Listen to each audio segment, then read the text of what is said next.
exploded. Simon had wondered whether it was psychologically significant that an Irish Catholic girl had turned out a lesbian after her entire family was blown to pieces the first time she touched a penis.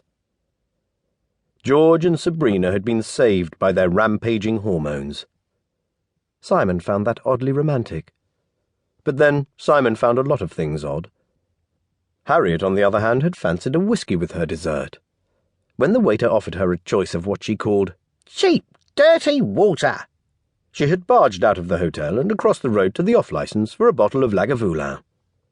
She had barely put her purse away when the fireball burst, shattering both the window of the shop and her newly purchased bottle.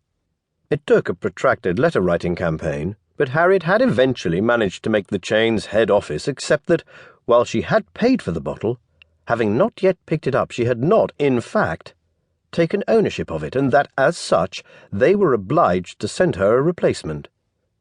They eventually sent her a case, just to make her stop. Harriet had been saved by her refusal to drink cheap whiskey and her determination not to go without it, or, as she liked to describe it, by her high standards and a steadfast refusal to compromise. Simon had stayed home to watch Friends. He didn't like crowds. In the end, it had turned out to be a flashback episode, so he almost wished he'd gone, just for the hell of it, until the police arrived. He sometimes wondered whether the officers had stood outside debating how to break the news to him. "Son, we've got good news and bad news. The good news is Christmas will be cheap this year." Fortunately for Simon, his mother's brief resuscitation in the ambulance had made her officially the last to die, helpfully leaving him as the main heir to most of the wills, including his inexplicably wealthy Uncle Marvin. Thus, Simon hadn't had to work a day since.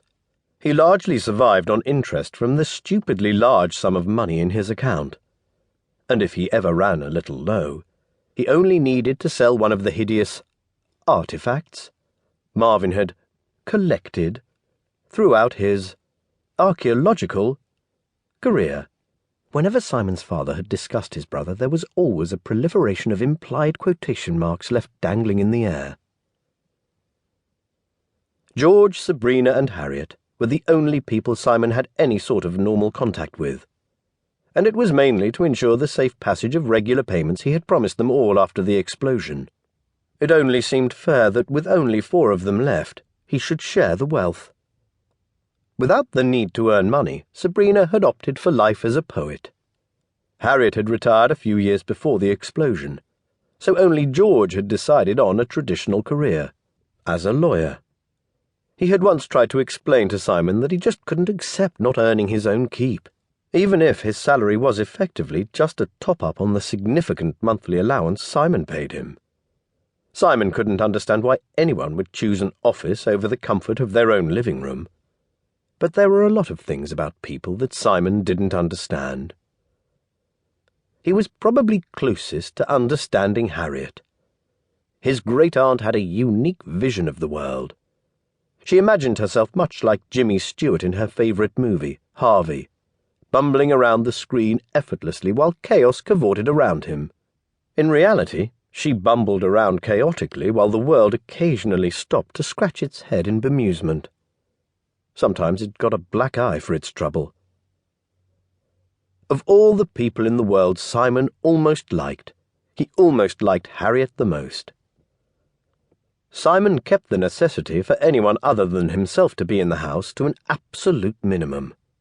Food shopping had initially been a problem. To begin with, he had paid a local child to get some groceries for him once a week.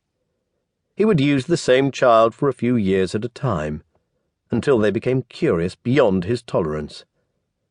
When Tesco announced home shopping over the internet, Simon threw himself a small party with a bag of 50 mini sausage rolls and a bottle of Dr. Pepper. Then he bought a computer. By phone. During these 13 years, Simon had become something of a mythical figure amongst his neighbours. Nicknamed Herman, after Herman's hermits, they saw him as a comical, disgruntled little gnome. Rumours spread that he had a rare skin disease which prevented him from coming out into the sunlight.